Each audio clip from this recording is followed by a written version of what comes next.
Chapter 61. Warble locates a Motel 62.8 alongside the highway near Fargo. This is as far as we go, Mary. For tonight, anyway. I mean, who would want to stop, period? Stop, I mean. In this godforsaken place.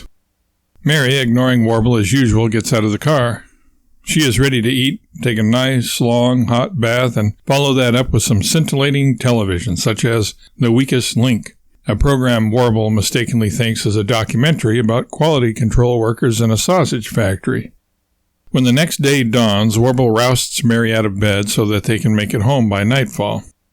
He wants to be in Minnesota by breakfast time and across the Mississippi River and the Wisconsin border by late afternoon. Mary, spurred on by the thought of being home that night, is up and at him without any further prodding from Warble. Saving time where possible, the McGorkles go through the drive-thru to pick up cinnamon rolls, coffee, and French fries at a Citizen Page just across the Minnesota line. Being a Wisconsinite and, like most people, a despiser of all neighboring states, Warble only gradually and begrudgingly admits to himself the beauty of the Minnesota countryside. Marshes, lakes, moose, and Canada geese. It reminds him of his parents' home in Alaska. The similarity extends even to the prodigious swarms of mosquitoes. The closer the McGorkles get to the Wisconsin border, the more Mary perks up.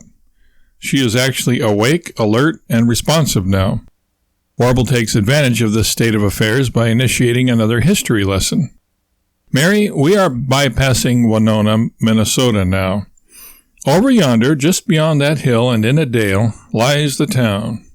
It is named for Winona Ryder, C.C.'s great-granddaughter. Winona, you know, was the driving force behind the Judds, a hip-hop group she started here with her twin sisters, Luziona and Drawona.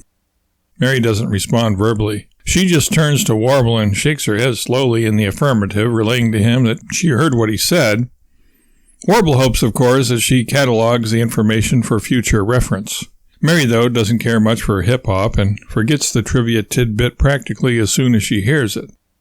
With a whoop and a holler, the McGorkles crossed the bridge over the Mississippi River into La Crosse, Wisconsin, where, according to Warble, the French sport of lacrosse was invented. Jacques-Pierre Marquette, he edifies Mary, leading a band of Jesuits on a field trip, stumbled across the Heilemann Brewery. Asking for free samples, the thirsty initiates were turned down by the skinflint brewmaster. Marquette came up with a challenge. We will have a sword fight. Being peaceable people, though, we have no swords. We will duel instead then with our crosses. If we win, you serve us all the free beer we can drink. If we lose, we will boycott your product. No Roman Catholic in the state will buy it in that case, and you'll be ruined.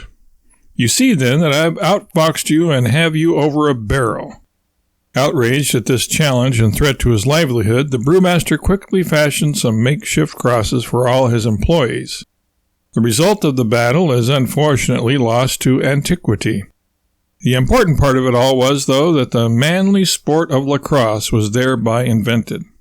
Captivating, Mary says sarcastically. To her credit, she doesn't believe a word of it. After dinner in La Crosse, where the pizza parlor, much to Warble's chagrin, does not have a single mural depicting the historic Jesuit brewery workers' battle Warble had described, the McGorkles get back on the road, heading southeast on the last leg of their journey home. Warble is still struggling with the particulars of his latest idea. Normally, his brainstorms come to him full-blown and all decked out, with ribbons and all the doodads. But this time, Warble seems to be suffering a type of mental block. Thinking a snack might jumpstart the idea-finishing portion of his brain, Warble stops at the Super America in Portage and buys half a dozen cartons of Twinkies.